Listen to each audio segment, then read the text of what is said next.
আসসালামু আলাইকুম। আশা করছি সবাই ভালো আছেন। আলহামদুলিল্লাহ আমি অনেক বেশি ভালো আছি। আমি চুলায় একটা প্যান বসিয়ে দিলাম।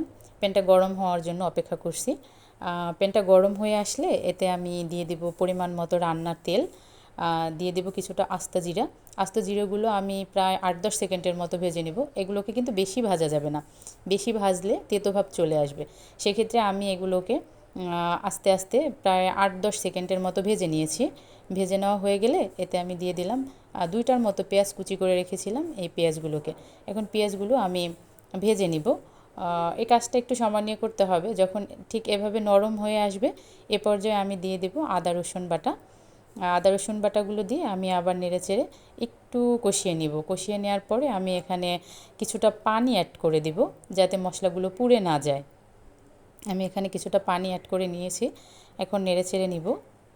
নেড়েচেড়ে হ্যাঁ, এটা ভালোভাবে আমি নেড়েচেড়ে নিচ্ছি। নেড়েচেড়ে এখন এতে দিয়ে দিব ১ চামচের মতো হলুদের গুঁড়া, ১ চামচের মতো মরিচের গুঁড়া আর দিয়ে দেব স্বাদমতো লবণ। দিয়ে আবার এগুলোকে ভালোভাবে নেড়েচেড়ে নিব। নেড়েচেড়ে কষিয়ে নিব। খানিকটা সময় নিয়ে কষাতে হবে। আমি বেশ অনেকটা সময় নিয়ে এগুলোকে কষিয়ে নিয়েছি। ঠিক যখন তেল ওঠা ভাব হয়েছে ওই পর্যন্ত আমি কষিয়ে নিয়েছি। এই যে দেখুন আমার মশলাগুলোর উপরে তেল ভেসে উঠেছে। ঠিক এ পর্যায়ে আমি দিয়ে দেব আগে থেকে ধুয়ে রাখা ট্যাংরা মাছ আর আলুগুলো।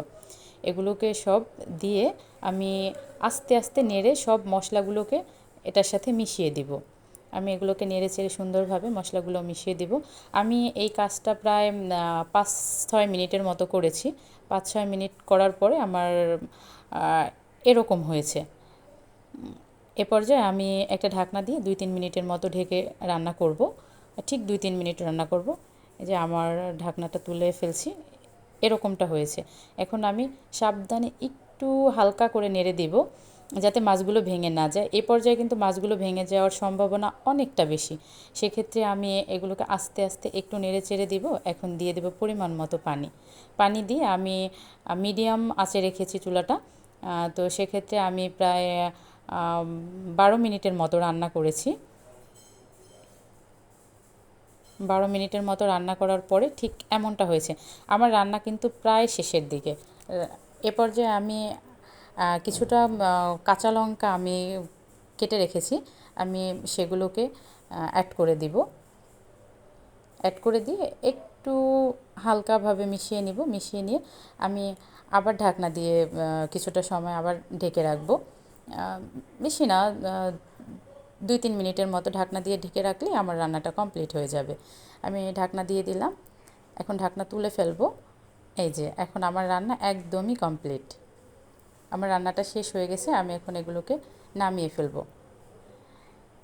দেখাচ্ছি কতটা সুন্দর হয়েছে। দেখতে কিন্তু খুবই লোভনীয়, খেতেও অনেক মজার ছিল। আমার ভিডিওটা যদি ভালো লাগে তাহলে লাইক, কমেন্ট, শেয়ার করতে ভুলবেন না। আবার দেখা হবে অন্য কোনো ভিডিও নিয়ে। এতক্ষণ সবাই ভালো থাকেন। আল্লাহ হাফেজ।